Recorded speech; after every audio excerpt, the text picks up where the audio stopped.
Assalamualaikum warahmatullahi wabarakatuh.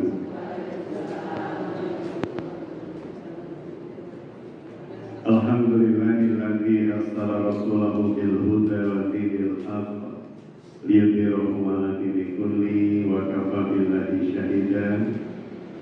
Asyhadu an la ilaha illallah wa asyhadu anna Muhammadan abduhu wa rasuluhu la nabiyya ba'dahu. Allahumma shalli ala sayyidina Muhammadin wa ala alihi wa sahbihi ajma'in. Qala Allah ta'ala fi Qur'anil Karim, a'udzu billahi minasy syaithanir rajim. Ya ayyuhalladzina amanu taqullaha haqqa tuqatih wa la tamutunna illa wa antum muslimun. Wa qala aidan, a'udzu billahi minasy syaithanir rajim. Ya ayyuhalladzina amanu taqullaha wa qulu qawlan sadida yuslih lakum a'malakum wa yaghfir lakum dhunubakum wa may yuti'illaha wa rasulahu faqad faza fawzan 'azima. Amma ba'd. Alhamdulillah, para bunda yang dirahmati Allah, kajian Rabu pagi majelis taklim kurma yang kiranya Allah Subhanahu wa Ta'ala menetapkan kebaikan, keberkahan, perlindungan, keistiqomahan kagum panjenengan kula sami dan menghadiri majelis ilmu di waktu awal-awal masuknya mungkin ya sebagian putra putri panjenengan tentu bukan hal yang mudah, tapi alhamdulillah majelis ilmunya tetap terhadiri meskipun tidak sepenuh biasanya. Mungkin karena sebagian juga masih ada yang libur, anak-anak sebagian masih ada yang libur.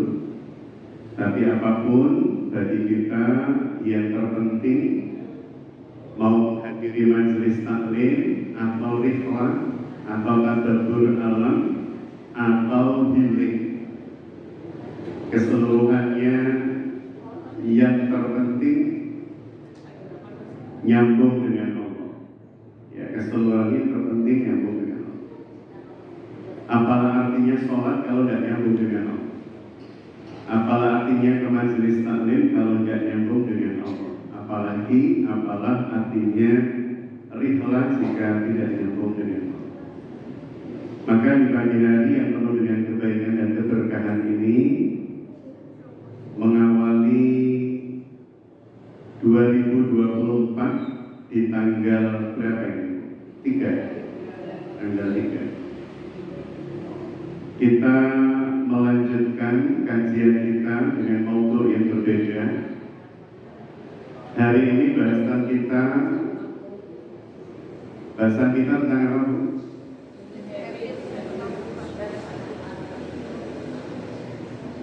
Seven Habits ya. Biasanya kalau orang itu dengar kata Seven Habits yang muncul Stephen R. Covey, salah seorang pakar neuroscience, motivator, sekaligus sosok yang dianggap menemukan formula paling efektif dalam melakukan perubahan terhadap karakter manusia di masa modern. Padahal Islam memiliki sebuah konsep yang jauh lebih agung, jauh lebih sederhana bahkan dalam prakteknya.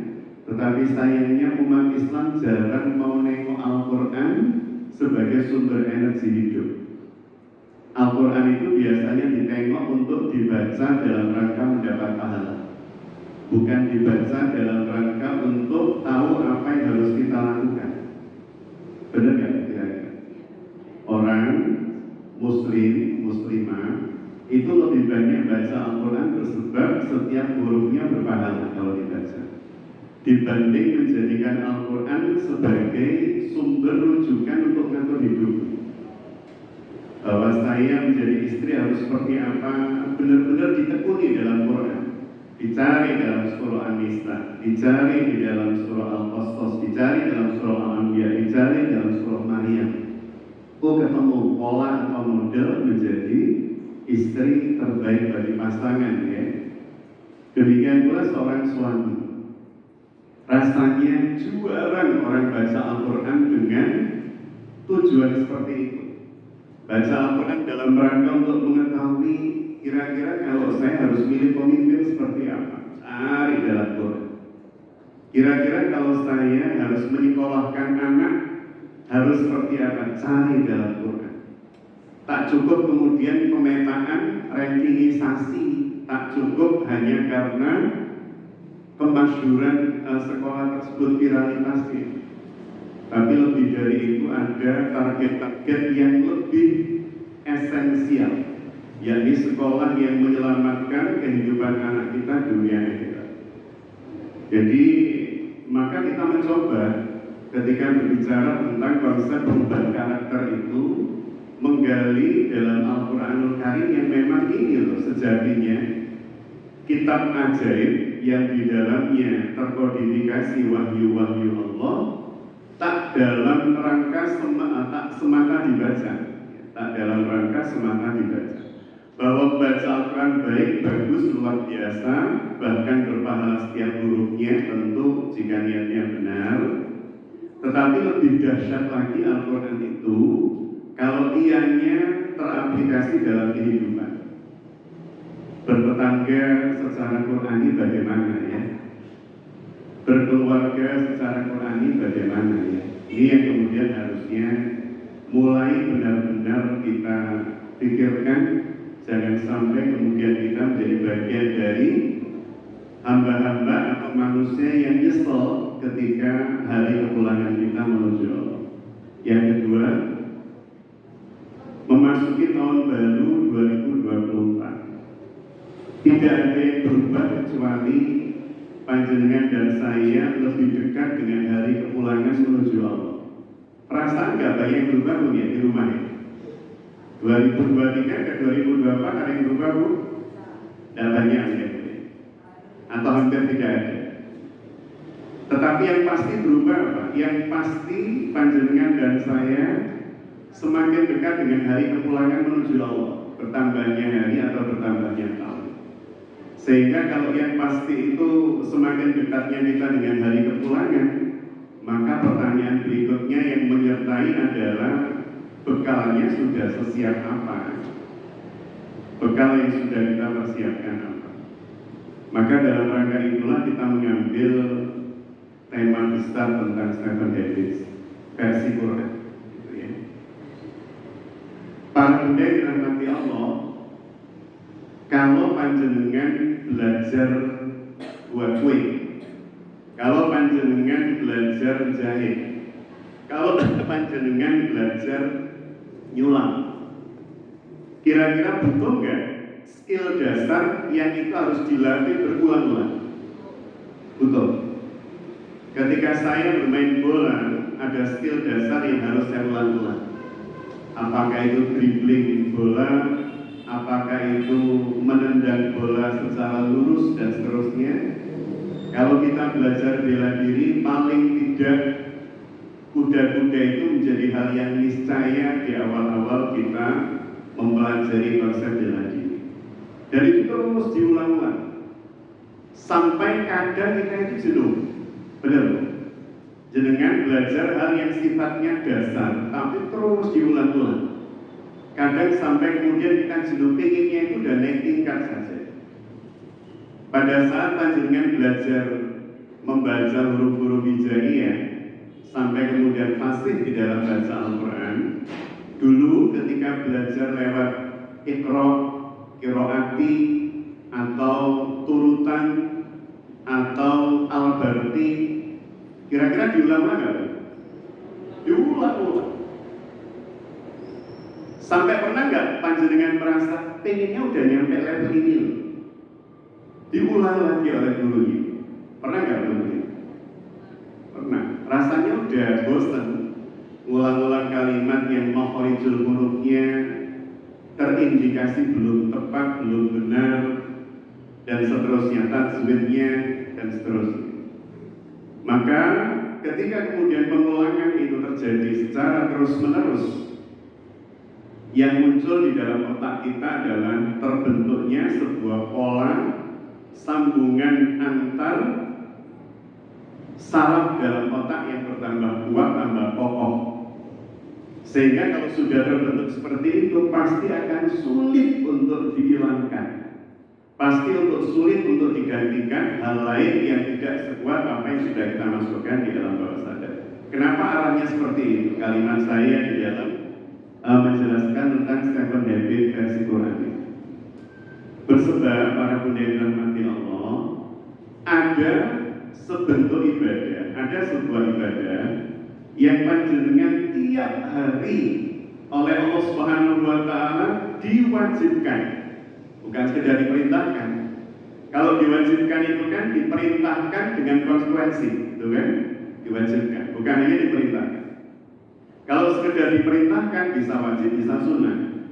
Tapi kalau sudah diperintahkan dengan konsekuensi, jika tidak melakukan maka dia menjadi wajib nilainya.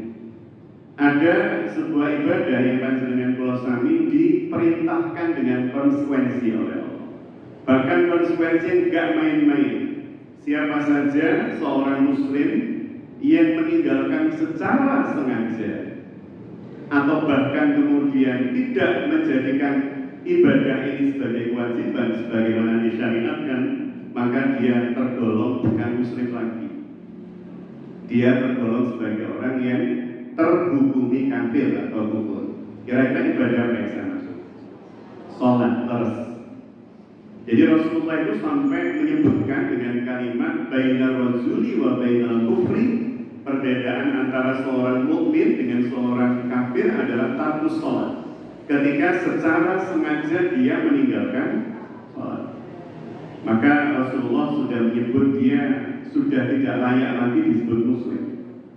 Maka orang muslim yang sengaja tidak sholat, bahkan kemudian menganggap itu tidak wajib, maka dia juga tidak wajib disolat, karena dia menghukumi sholat sebagai bukan kewajiban. Baik, sekarang kita masuk intinya.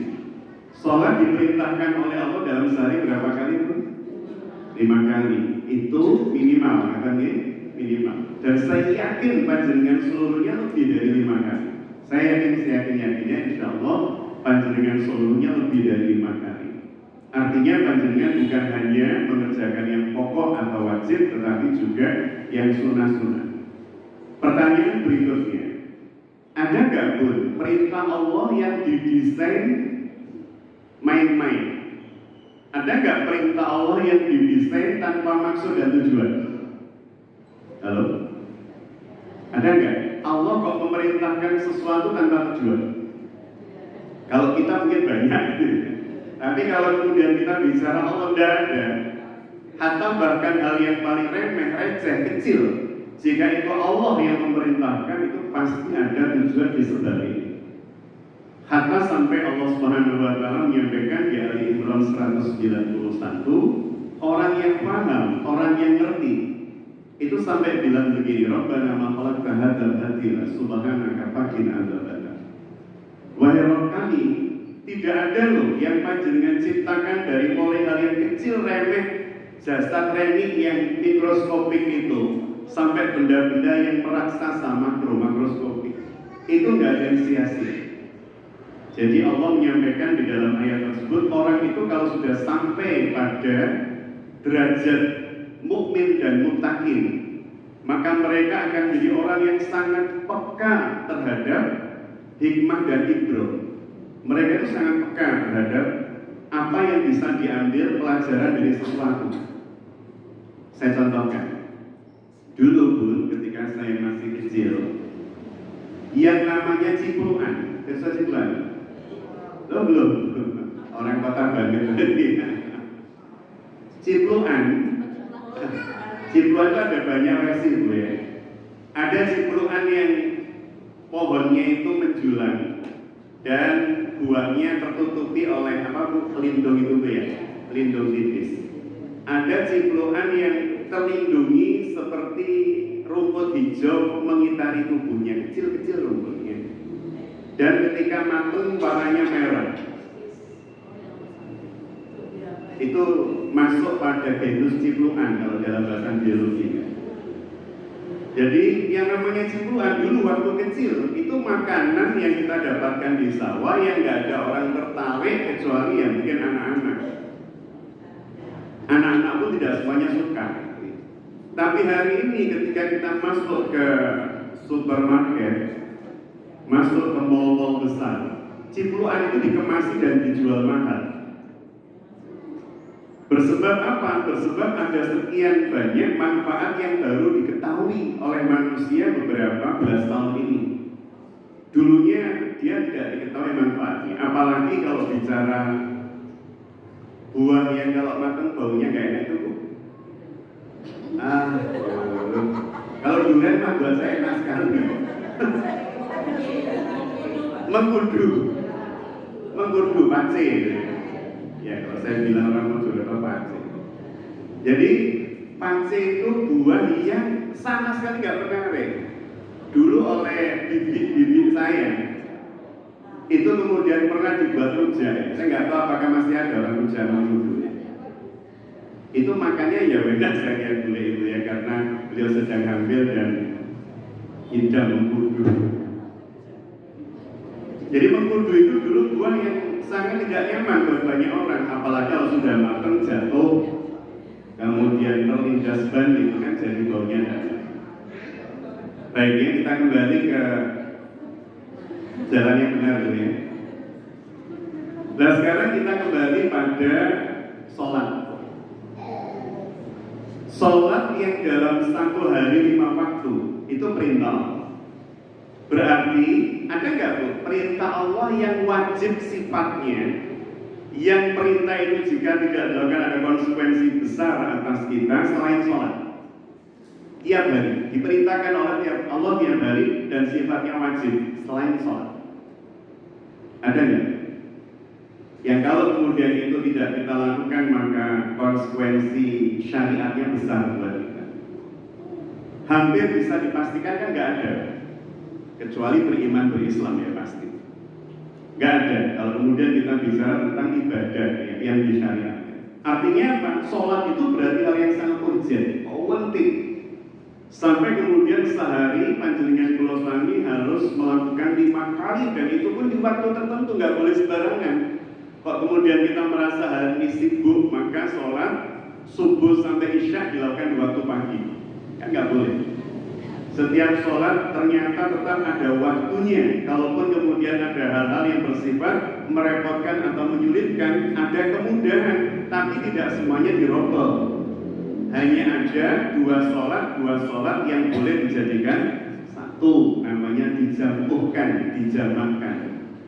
Antara zuhur dengan asar, antara maghrib dengan bahkan boleh dikosor, qasirah itu pendek, boleh diperpendek, boleh dipersingkat dari 4 menjadi 2, maghrib 3 menjadi 3 bukan 3 menjadi 1,5, nggak ada 3 jadi 1,5 itu berarti pas rukuk salam gitu ya, 1,5. Jadi para bunda yang dirahmati Allah, aturannya demikian ketatnya. Hatta bahkan sholat itu tidak boleh panjenengan meninggalkan dalam keadaan sadar. Dalam keadaan sadar itu maksudnya, oh berarti kalau nggak sedang sadar meninggalkan sholat atau melewatkan waktu sholat tidak terkena hukum, iya, tapi tetap harus mengqadha. Orang tiduran, tidur dari mulai zuhur bangun isya, maka asar dan maghribnya tetap harus diqadha di waktu dia bangun. Artinya ini menunjukkan betapa sangat urgennya sholat, betapa sangat pentingnya sholat. Nah karena saking pentingnya sholat sehingga dipagari oleh Allah, nggak boleh ditinggal, nggak boleh diropol keseluruhannya, nggak boleh ini itu, karena saking pentingnya. Dan di dalam sholat itu, nah kita udah mulai masuk ke 7 habits sekarang. Dan di dalam sholat itu pun ada sebuah bacaan yang panjenengan nggak boleh tinggal. Jadi dalam satu hari ada ibadah yang kita nggak boleh tinggal, namanya sholat. Dalam sholat itu ada bacaan yang kita nggak boleh tinggal. Kalau tinggal bacaan itu sholatnya nggak sah. Apa Bu? Suratul Fatihah. Artinya apa? Artinya pasti ada pesan hebat dari Allah berkaitan dengan suratul Fatihah, kandungannya, maknanya, energinya, dan seterusnya. Jumlah ayat dalam suratul Fatihah berapa? 7 ayat. Dan yang menjadi luar biasa begini,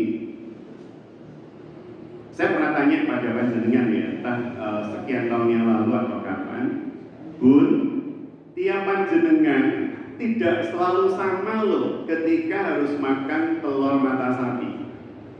Ya enggak? Tidak harus sama. Tidak harus sama itu maksudnya begini, tidak selalu sama. Ada ibu-ibu yang kalau makan telur ceplok, telur mata sapi itu putihnya dulu sampai bawah puter begitu. Pengennya husnul khotimah, terakhir kuning. Pas tinggal kuningnya diambil adiknya. Jadi ada yang kuningnya dulu. Tipikalnya, ya saya nggak bahas itu, tapi itu bahasannya orang-orang psikologi yang kadang di satu sisi iya, di sisi lain tidak bisa dibenarkan. Saya belajar juga psikologi, anak saya psikologi. Jadi ketika kemudian kita bicara makan telur ceplok saja, orang itu bisa beda-beda ritmenya, caranya. Kalau saya nggak peduli, saya kadang kuningnya, tiap orang berbeda. Gitu betul. Pertanyaan saya, kira-kira makan dengan cara seperti itu, ada proses nggak yang menjadikan panjenengan terbiasa makan telur ceplok dengan cara seperti itu? Ada nggak proses berulang-ulang yang panjenengan alami sehingga kemudian terbentuk pola kalau makan telur ceplok kuningnya dulu, bisa bagian kuningnya dulu? Ada nggak? Ada. Karena bisa jadi dulu ketika jenengan dan saya masih kecil, ibu kita kalau pas bulan nyuapin, ini nyuap satu-satunya suap yang tidak haram, ibu nyuapin anak. Jadi ketika kemudian ibu nyuapin jenengan dan saya, pada saat panjenengan disuapin, ibu nyuapinnya dari putih dulu. Kita lihat dan kita ngerasain, ya nggak? Kita lihat ibu nyuil putih ini disik, setelah itu kita rasakan di lidah kita. Terjadi berulang-ulang. Pokoknya kalau ibu nyuapin kita telur ceplok, pasti polanya begitu. Akhirnya terbentuk di alam bawah sadar. Pas kita makan sendiri ya begitu polanya. Clear dulu ya? Itu namanya makan telur ceplok dengan habit. Itu sudah menjadi kebiasaan, sudah menjadi habit, sudah menjadi kebiasaan. Nah, suratul Fatihah itu karena panjenengan terus membaca. Sebagaimana sholat karena panjenengan terus melakukan selama puluhan tahun.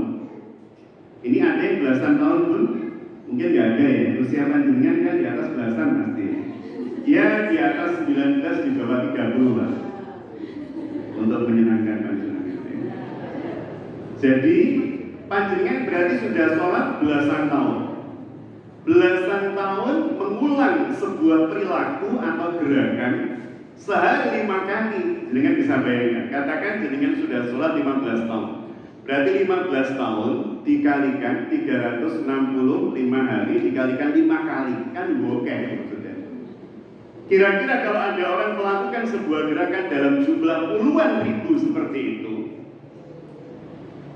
kira-kira maka gerakannya mungkin nggak lupa. Sholat itu pertama ini apa ini ya pertama, mungkin nggak orang lupa. Halo, nggak mungkin. Yang mungkin itu lupa rakaat sholat. Loh iya kan?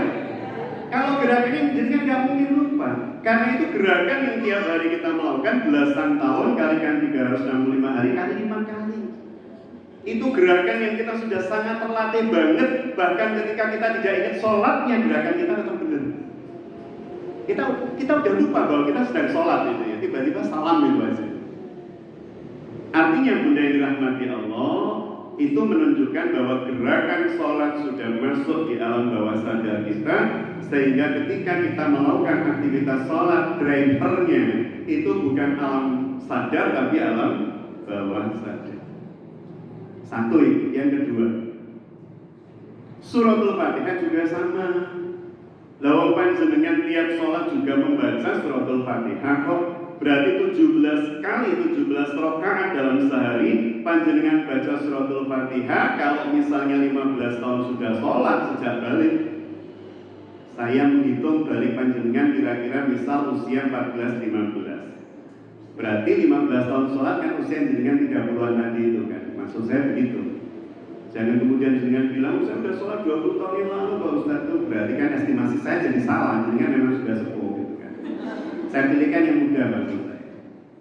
Jadi kalau kemudian baca suratul Fatihah sehari 17 kali, 15 tahun sholat kan 17 kali 15 kali 365. Oh sekian banyak panjenengan sholat. Panjenengan baca suratul Fatihah. Sehingga kalau baca suratul Fatihah itu sekian kali, ratusan ribu kali sampai hari ini, kira-kira mungkin nggak lupa membaca suratul Fatihah? Setelah basmalah itu apa ya kira-kira? Oh Malik Yaumiddin misalnya. Tapi itu pernah terjadi. Pernah terjadi dalam artian tidak lupa bacaan setelah ini itu ya, tapi beliau lupa membaca sebuah ayat dari suratul Fatihah yang tiba-tiba lompat dan seterusnya. Tapi hampir bisa dipastikan suratul Fatihah tidak ada yang lupa, seperti gerakan tadi. Bunda yang dirahmati Allah, kalau sebanyak itu Allah memerintahkan panjenengan dan saya untuk membaca suratul Fatihah yang 7 ayat ini, berarti kan maksudnya Allah pasti dahsyat banget atas surah ini, nggak main-main. Maka dibandingkan panjenengan membaca surah Yasin, surah Al-Baqarah, surah Kahfi, surah-surah yang lain, siapa kira-kira dari 114 surah itu yang kemudian menjadi punjer atau pokok seluruh Quran? Al-Fatihah. Al-Fatihah. Maka kalau panjenengan tidak memahami makna surah Yasin, itu masih ditoleransi. Tapi kalau kemudian tidak paham maksud suratul Fatihah, ini yang kebangetan. Karena ini adalah surah yang kita diperintahkan membaca minimal 17 kali dalam sehari, berarti Allah pasti menginginkan panjenengan dan saya memiliki karakter, pola tumbuh, pola sikap, pola pikir, pola sadar dan pola alam sadar, alam bawah sadar yang mengikuti suratul Fatihah. Ini adalah surah pembentuk karakter. Loh dari mana Ustaz? Kok bisa disimpulkan begitu? Jangan-jangan tanpa dalil itu. Loh gimana? Dalilnya banyak. Salah satunya yang paling gampang adalah dalilnya. Yang pertama, surah Al-Ankabut 45 ketika Allah menjelaskan tentang fungsi sholat. Inna sholata tanha 'anil fahsya'i wal munkar. Itu menunjukkan bahwa fungsi sholat itu kalau dilakukan dengan benar, maka dia bisa mencegah pelaku sholat itu dari perilaku keji dan mungkar. Kira-kira berarti sholat itu membentuk karakter kan? Banget. Karena kalau kemudian hari ini kita bicara tentang karakter building, pembentukan karakter, kebetulan kami mengampu mata kuliah tersebut di sebuah sekolah tinggi. Ketika kemudian saya diamanai untuk mengampu mata kuliah itu, maka yang muncul dalam benak saya, ini adalah perangkat, ini adalah ilmu, ini adalah alat yang jika saya ajarkan dengan baik dan benar, maka dia akan mempengaruhi pola sikap, pola karakter, dan pola pikir mahasiswa. Suratul Fatihah itu begitu banyak, begitu banyak. Tadi pagi saya membuat lagi tulisan khusus tentang suratul Fatihah. Sudah lama saya buat tulisan, tapi rasanya belum sempurna. Bersebab apa? Saya sampai hari ini itu belum benar-benar ketika kemudian sholat itu ya, merasakan dahsyatnya suratul Fatihah sehingga sebagai sholat itu aplikasinya real. Kelihatan Muhammad Hatta perubahannya drastis. Karakternya menjadi ayat 1, 2, 3, 4, 5, 6, sampai 7. Nah, kita bedah sekarang. Bagaimana kemudian Seven Habit itu versi Quran itu dibentuk dari sini, dari suratul Fatihah. Jadi bagaimana kemudian kebiasaan-kebiasaan efektif panjenengan ya, yang kalau Mas Kope tadi Stephen R. Kope dalam bukunya Seven Habit with Effective People ya, dan seterusnya tulisannya. Jadi bagaimana kemudian suratul Fatihah ini, kalau dalam bukunya Seven Habits Kopi itu disebutkan misalnya satu, untuk menjadi orang yang berkarakter istimewa harus proaktif, proaktif. Jadi disebutkan di sana bagaimana agar supaya panjenengan menjadi orang yang tidak reaktif, tapi proaktif. Reaktif itu gampang berubah sikap bersebab apa-apa yang didengar, apa-apa yang dilihat. Sehingga mereka bukan menjadi orang yang teguh pendirian, tapi kemudian menjadi orang yang gampang sekali terombang-ambing oleh wacana, oleh pemikiran, oleh orang-orang seperti ini biasanya memiliki visi lemah dalam hidup. Karena apa? Gampang termasuki, teracuni, terolah oleh apa yang disampaikan oleh orang lain. Islam mengajarkan bukan begitu menjadi pribadi. Ya sebagaimana Kofi ya. Sayangnya dan kita berharap, saya berharap ketika membaca bukunya Kofi, karena ada banyak poin yang dia sejatinya seirama dengan suratul Fatihah, maka saya berharap suatu saat Kofi membaca suratul Fatihah dan dia mengetahui bahwa tulisannya itu sejatinya sudah ada dalam Al-Quranul Karim yang menjadikan dia pada akhirnya login ke Islam. Sebagaimana para ilmuwan-ilmuwan lainnya. Jadi menurut Kofi yang pertama jadi proaktif. Tadi saya dari Manis Rondo ke sini ketemu dengan, dipertemukan oleh Allah dengan anak perempuan yang naik motor, qadarullah kecelakaan. Naik motor dua truk. Jadi ada motor, kemudian dia mau nyari motor begini. Pada saat yang sama ada mobil yang sudah masuk di sisi motor ini. Berarti kalau ada motor lain yang masuk untuk nyari sudah salah secara aturan lalu lintas. Tapi sayangnya kalau ada motor kena mobil yang disalahkan mobil biasanya. Tanpa kemudian melihat, saya bisa melihat karena saya pas di belakangnya dua kendaraan. Alhamdulillahnya masyarakat Indonesia itu kepekaannya terasah. Kalau di konsepnya Kofi itu pada habits ketujuh, mengasah gergaji kalau terjemahkan. Jadi ketika kemudian terjadi kecelakaan tadi, jadi ada mbak-mbak yang masuk di tengah begini mau nyalip ke tenggel mobilnya, tenggel mobil jatuh. Teriak-teriak dan saya yakin juga memang sakit karena posisinya agak terseret motor. Itu kemudian bukan semua orang, banyak orang yang langsung nutup jalan kemudian nolong. Ini orang-orang yang saya yakin terbiasa nolong orangnya. Ketika langsung nolong. Dan alhamdulillah segera bisa selesaikan, jalan terbuka. Jalan kemudian orang bisa lewatkan. Jadi para pemuda yang dirahmati Allah itu proaktif. Jadi proaktif itu orang yang mengambil sikap secara sadar ketika ada sesuatu yang memang harus dia sikapi. Ada orang yang reaktif. Tadi saya sampaikan pada panjenengan, orang yang reaktif itu orang yang aktivitasnya akan sangat ditentukan oleh bolak-baliknya situasi di lingkungannya. Secepat apa situasi di lingkungan berubah, maka secepat itulah dia juga akan mengalami perubahan sikap. Nah, bagaimana dengan Quran? Nah, kita sekarang masuk dalam 7 ayat ini ya. Kita awali dari kalimat basmalah. Kalimat Bismillahirrahmanirrahim. Kalimat basmalah ini pun adalah kalimat ajaib yang saya memaksa diri saya sendiri mengajari, mengingatkan karena masih kadang lupa. Ini tadi juga sempat lupa ketika mengeluarkan tablet dari tas, baru ingat setelahnya untuk mengucapkan basmalah. Jadi hal-hal yang kecil kita ikatkan dengan Allah. Jadi kalimat Bismillahirrahmanirrahim, di situ fungsinya ada dua, taqarrub wa tabarruk ilallah. Taqarrub itu berarti mendekatkan apa yang kita lakukan dengan Allah. Tabarruk itu menjadikan apa yang kita kerjakan mendapat berkah dari Allah. Jadi kalau panjenengan tulis begitu, buka bukunya tadi, ngambil pulpennya atau buka tutup pulpennya, misalnya Bismillahirrahmanirrahim, maka panjenengan sebenarnya sedang satu tabarruk ilallah. Kita berharap yang kita tulis ini adalah kalimat-kalimat yang Allah memberkahinya. Sehingga bukan hanya panjenengan tulis, nantinya Allah akan memberkahinya dalam bentuk apa? Mengingatkan panjenengan. Dalam bentuk apa? Memampukan panjenengan untuk mengaplikasikan tulisan itu. Berapa banyak orang tulis dalam kajian, orang dengar dalam kajian, tapi tidak berwujud di dalam kehidupan nyata. Padahal bolak-balik belajar sabar, tapi disenggol ini yang mau. Di mana-mana belajar tentang ikhlas, tapi kemudian ini artinya apa? Ilmunya tidak berkah.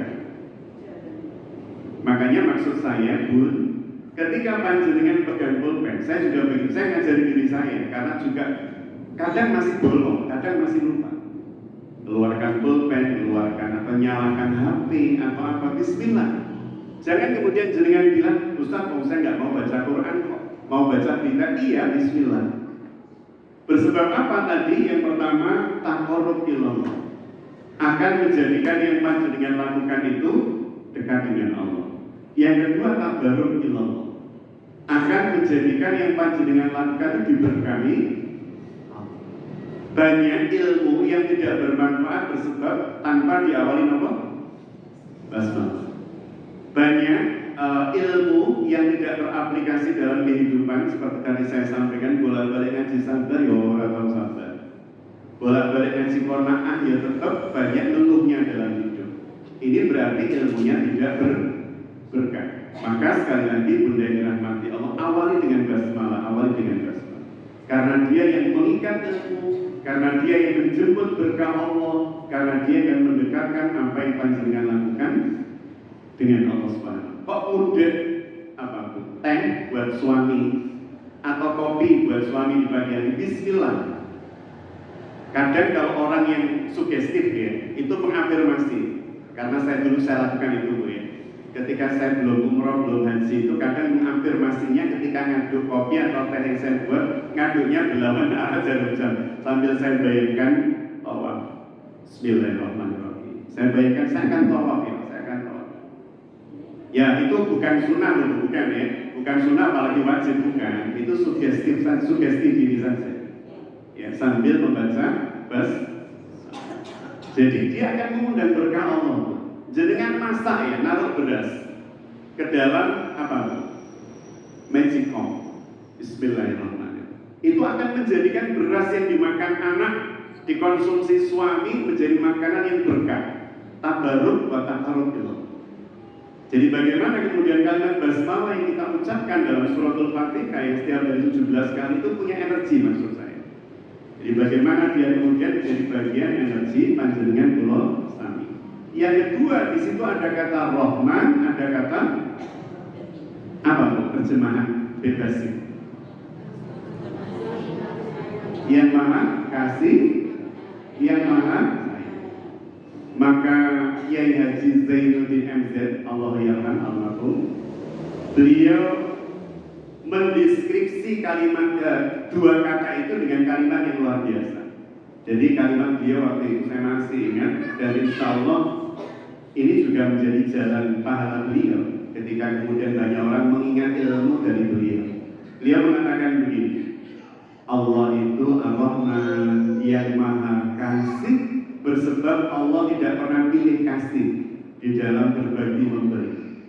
Semua manusia dikasih, semua manusia diberi ketika mereka mengikuti pola sunatullah. Pola sunatullah. Pola sunatullah itu kalau makan lebih dari porsi kekenyangan. Kalau makan kurang dari porsi masih lapar, itu pola sunatullah. Kalau belajar sungguh-sungguh bisa dapat tambahan ilmu. Kalau apalagi, jadi itu namanya sunatullah. Olahraga sungguh-sungguh rutin, ya istiqomah, istimror, jadi lebih sehat. Itu sunatullah namanya. Dan Allah memberikan itu bukan hanya pada orang Muslim, gitu loh. Bahwa siapapun yang belajar pintar, bahwa siapapun yang makan kenyang, bahwa siapapun yang tidak minum dalam waktu yang panjang haus dan seterusnya, itu sifatnya sunatullah yang terjadi pada semua manusia. Jadi Allah itu maha kasih, tidak pernah pilih kasih.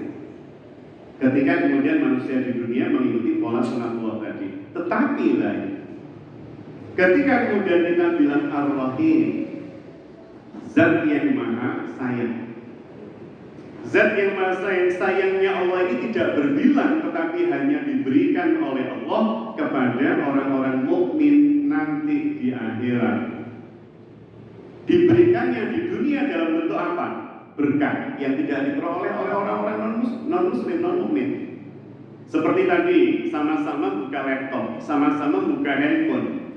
Si mukmin, Bismillahirrahmanirrahim, nyalakan ya, nge-on-kan Bismillahirrahmanirrahim. Niatannya apa? Agar supaya ada kebaikan keberkahan. Sehingga ketika mau scroll terus Tokopedia, Shopee, Lazada itu berhenti dengan sendirinya. Karena Bismillahirrahmanirrahim itu menjadikan orang, kata Allah, hudita wa mubita wa mubita. Orang yang membiasakan kalimat itu, kata Allah dalam hadis qudsi, akan mendapat perlindungan. Hudita ya hidayah atau petunjuk dari Allah. Wa mubita, rasa cukup, senantiasa cukup. Kalau kemudian scroll barang-barang itu pasti merasa nggak cukup terus. Oh, harus cari model baru terus. Tapi dengan kalimat Bismillah tadi itu menyertakan Allah mubita, dan akan mencukupkan mereka pada hal yang dibutuhkan, bukan hal yang diinginkan. Karena kalau bicara keinginan nggak selesai-selesai itu berjam-jam gitu. Padahal baca Quran berapa menit sudah ngantuk. Artinya apa? Ini perlu saya dan panjenengan, bukan hanya panjenengan, kita semua. Bismillahirrahmanirrahim. Ya Allah, saya bertawakal pada panjenengan, maka Allah menjamin dengan kalimat hudita wa mubita wa mubita. Aku akan berikan petunjuk dia sehingga pilihannya menjadi pilihan yang Allah menggerakkan hatinya terilhami. Waktu kita Allah mencukupi sehingga gampang puas dengan kebutuhan apa yang dia butuhkan, bukan apa yang dia inginkan. Kok lewat jalan dulu biasanya dulu sepatu itu pengen, hari ini alhamdulillah Ustaz gak pengen. Dia sepatu rasanya biasa semua dan kerasa bahwa yang saya pakai ini lebih enak, lebih nyaman. Itu waktu kita, aku cukupi mereka dengan apa yang mereka butuh, bukan apa yang mereka ingin. Waktu kita dan aku akan lindungi mereka. Masya Allah, ini keren sekali. Jadi jangan kemudian pernah pisahkan aktivitas panjenengan dan saya dengan nama Allah. Apalagi tadi berpergian Bismillahirrahmanirrahim. Baik. Jadi Ar-Rahman Ar-Rahim, rasa sayangnya Allah itu hanya diberikan kepada orang-orang mukmin. Di dunia dalam bentuk keberkahan, di akhirat dalam bentuk balasan sempurna. Kagem panjenengan kula sami. Jadi itu Rahman Rahim. Rahmannya Allah tidak pernah pilih kasih orang muslim. Tapi kalau kemudian nggak tahu sinau, ya orang pinter-pinter. Orang non muslim, tapi kalau terus belajar, mengkaji, menganalisa, meneliti, mengeksplor sesuatu, maka Allah juga akan berikan ilmu. Sampai hari ini saya belum ketemu dengan tayangan versi Indonesia dalam bentuk TV yang tersaji programnya secara reguler berkaitan dengan eksplorasi dan penelitian yang sangat detail tentang banyak hal. Ketemunya itu di Discovery Channel, ya atau enggak? Ketemunya di National Geographic. Artinya apa? Mereka bukan muslim, tetapi mereka menggunakan konsep sunatullahnya Allah, bahwa kalau pengen menembus atmosfer yang 7 lapis, maka belajar, mengkaji, menganalisa, dan mereka yang duluan. Kalau kemudian pengen menguasai dunia, bentuk opini, ciptakan teknologi, ya mereka yang membuat teknologi yang kita pakai hari ini, saya pakai hari ini, kita pakai hari ini. Ketemu Bu handphone made in Indonesia? Halo? Belum ketemu. Kalau dijual di Indonesia banyak. Tapi kalau made in-nya belum. Bahkan saya itu beli peniti itu masih made in China. Gak tahu kalau peniti sendiri. Jadi saya sampai ya Allah, budaya yang dulu dasarnya luar biasa di masa kekhalifahan Abbasiyah, sampai kemudian Baghdad itu menjadi pusat orientasi pembelajaran dan karya ilmiah besar dunia. Hari ini kemudian rasanya habis bersebar kaum muslimin mengikuti pola yang disebarkan oleh Barat. Jika ingin pintar cerdas dikotomikan antara akhirat dengan dunia, maka banyak orang-orang tua yang mengejar anaknya agar supaya pintar akhiratnya tapi tidak disiapkan untuk mengelola bumi.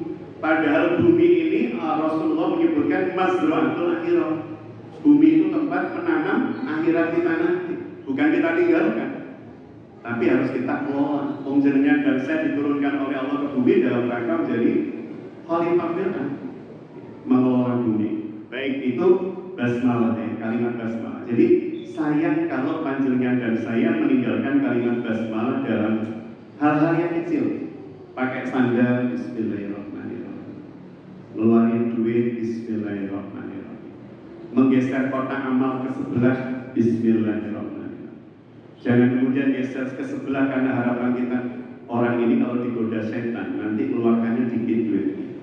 Biar tidak digoda setan, geser kotak sambil kita lihat sebelah. Alhamdulillah jangan kita menyinggung perasaan ya. Baik, basmalah itu fungsinya taqarrub wa tabarruk ilallah. Ya, yang kedua hamdalah.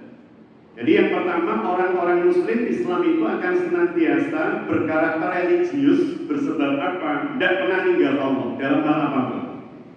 Yang kedua, hamdalah. Ini nggak akan cukup nanti waktunya, mungkin 3 kita bahas, sisanya di pertemuan bulan depan, insyaallah. Bismillah.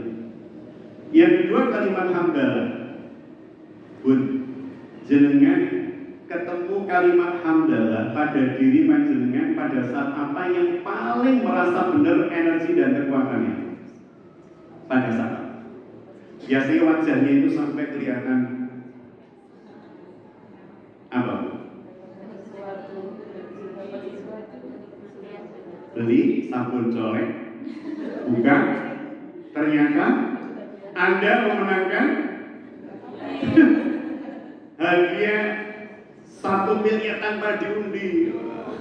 Saya khawatir malah alhamdulillah nggak ketemu, boleh gitu, yes gitu ya, dan seterusnya.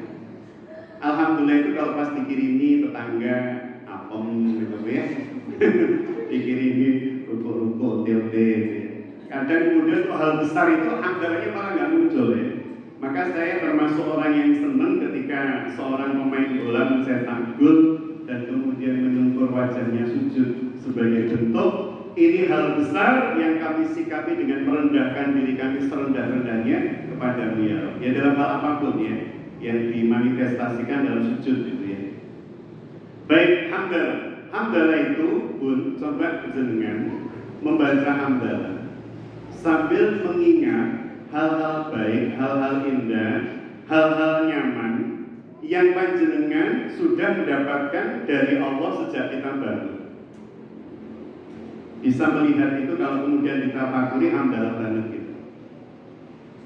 Bisa mengambil, bisa gelegean. Jenengan saya itu kan bisanya bahasa Jepang kalau pas gelegean. Hai. Jadi pas mohon maaf, pas buang angin. Artinya hal-hal kecil seperti itu kalau kemudian kita bisa merasakan ini anugerah Allah yang kalau kemudian terganggu, orang nggak bisa gelegean, itu bisa operasi. Orang nggak bisa buang angin, bisa operasi, benar nggak? Ini hal-hal yang kemudian jenengan coba untuk lebih peka mensyukuri hal-hal yang kecil seperti ini, tanpa kemudian harus menunggu hal-hal yang heboh besar untuk kemudian kita syukuri. Karena semakin panjenengan lebih detail mensyukuri sesuatu, maka semakin banyak hal-hal yang akan kita syukuri berikutnya datang. Sebaliknya kalau kemudian kita ngeluh, maka akan semakin banyak hal-hal yang kita keluhkan datang. Apalagi ngeluhnya berjamaah, wah itu lebih heboh lagi nanti penderitaan yang akan datang, ketidaknyamanan yang akan datang. Jadi alhamdulillah segala puji hanya untuk panjenengan ya Allah. Meskipun kita dapat itu dari orang ya, dapat kiriman dari orang. Bersebab apa? Bisa jadi nama kita sebenarnya nggak ada dalam list orang tersebut untuk dikirimi. Ada tetangga kita bepergian, pulang membawa oleh-oleh yang terbatas. Ketika membawa oleh-oleh yang terbatas, tetangga kita yang dipikirkan pasti ring satunya, gitu. Orang-orang yang paling dekat dengan dia. Ketemu wajah 1, 2, 3, 4, 5. Sisa 1, tiba-tiba muncul wajah jenengan. Siapa yang memunculkan wajah jenengan pada memori? Allah. Alhamdulillah. Artinya ketika kita menyampaikan hamdalah itu benar-benar kita puji Allah, kita syukuri, matur sembah nuwun ya. Menangi dalam ngaten nggih kalau pas sholat itu ya. Setelah basmalah tadi itu didefinisikan seperti itu, ketika saya mengucapkan hamdalah, bayangan saya itu ngaten. Matur sembah nuwun ya Allah, kan alhamdulillahnya itu Rabbul Alamin kan, Rabbil Alamin. Karena alhamdulillahi Rabbil Alamin. Tapi kalau kemudian tanpa alhamdulillah kan jadi Rabbul Alamin membacanya.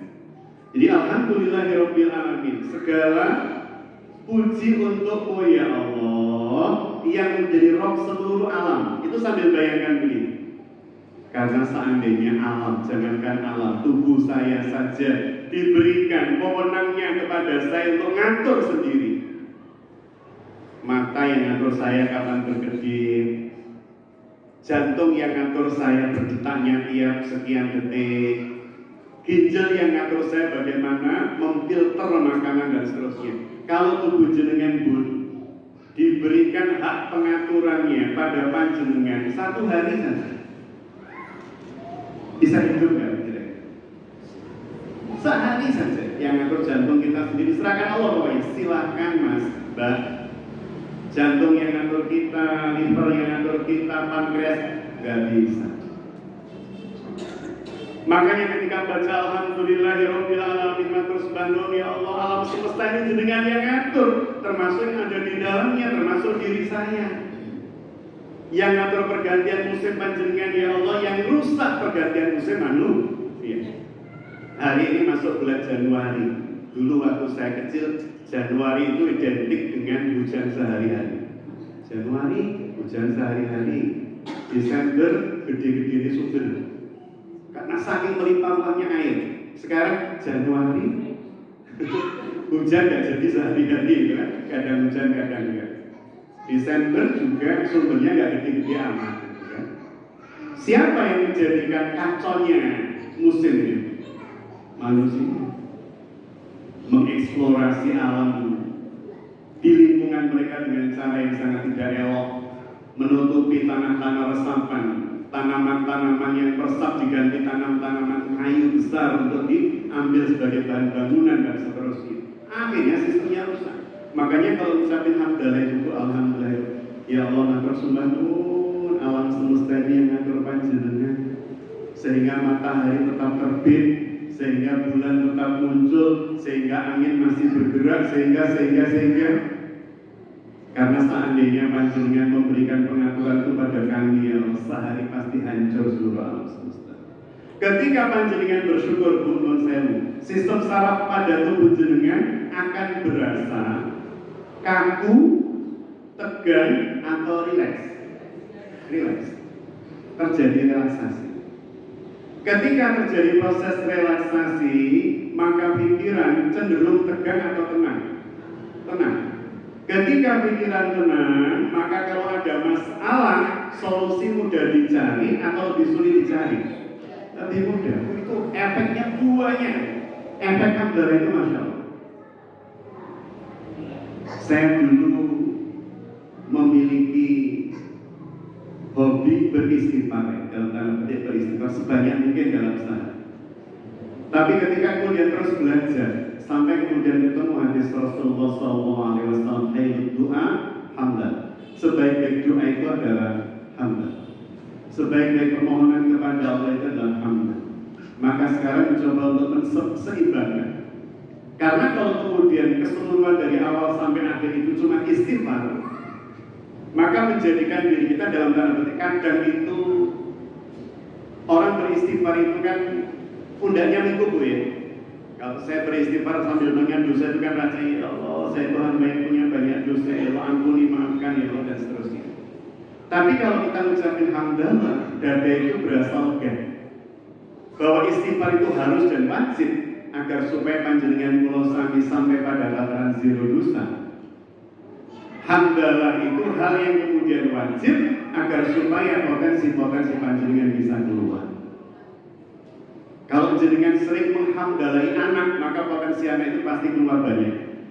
Tapi kalau sering mengistighfari anak, namanya bolak-balik astagfirullahaladzim. Ya anak kok ya Allah. Astagfirullahaladzim darbeke. Astagfirullahaladzim makhluk wakil. Boleh itu. Itu anak potensinya sulit keluar. Tapi kalau panjenengan lebih banyak bersyukurnya, alhamdulillah, meskipun rapotmu ada 5-nya, cuma 2, gak apa-apa. Insya Allah berikutnya semester diperbaiki, ya belajarnya ditambah dan seterusnya. Alhamdulillah, meskipun apa misalnya kamu tidak menang di kejuaraan kemarin, tapi minimal sudah nambah pengalaman. Pokoknya yang dipikirkan apa yang bisa disyukuri. Gimana dok tadi lombanya? Kalah mah. Tapi kan punya dapat teman baru tuh? Iya, alhamdulillah dapat saudara baru. Ini pengalaman yang tidak semua anak dapat loh kan. Pokoknya cari apa yang bisa dihamdallah. Itu akan menjadikan insya Allah anak-anak kita tumbuh dengan potensi yang terus bertambah. Ya, dibanding kalau kemudian kita lebih fokus pada keluhan atas potensi anak-anak kita. Baik, kelihatannya dua itu sudah mentok dulu ya, karena waktunya kalau di tempat saya ini jam 10, di sana masih jam 9.50. Para bunda yang dirahmati Allah, jadi kalau suratul Fatihah itu benar-benar meresap di dalam pikiran jenengan, alam bawah sadar jenengan, itu akan banyak berpengaruh terhadap perilaku kita, karakter kita.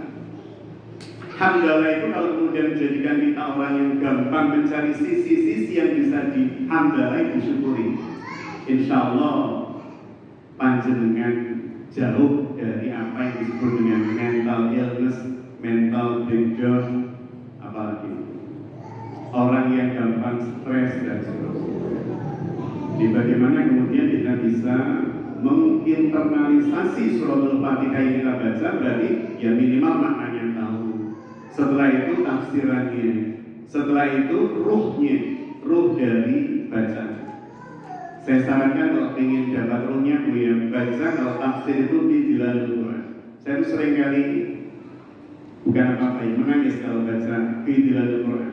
Karena saya tutup, saya tutup rahimahullah yang nulis kitab itu mengawalnya dengan pengantar yang Masya Allah. Dia, ini saya gunakan sebagai penutup ya. Dia mengatakan begini, dulu saat waktu saya kecil, saya sering melihat ibunda saya berada di tepi jendela untuk mendengarkan Syekh Mahmud Al-Fusari membacakan ayat-ayat Al-Quran di masjid besar Mesir. Beliau melihat ibunya itu tersenyum melihat ayat-ayat Quran, wajahnya ceria, dan itu secara tidak langsung direkam oleh anak bahwa ibunya itu kalau dengar Quran jadi tenang, jadi tentang terekam benar, sehingga bagi saya tutup Al-Quran itu benar-benar kitab yang kemujizatannya itu tidak menunggu sains bisa membuktikan, tidak. Bahkan dulu yang namanya Al-Walid bin Mughirah itu juga mencintai Quran tanpa kemudian menunggu ayat ini dibuktikan dari bidang ini, dari bidang ini, tidak.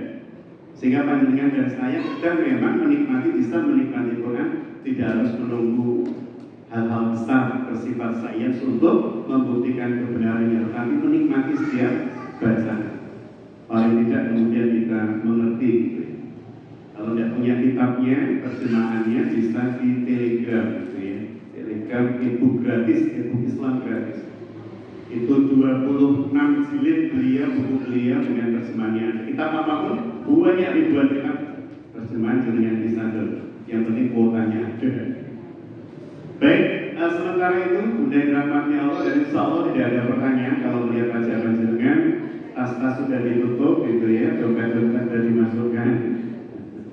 Jazakumullah khairan katsiran. Mohon maaf jika ada hilaf salah dalam pemaparan penyampaian. Sukses mulia penuh berkah di dunia akal jannah. Assalamualaikum warahmatullahi wabarakatuh.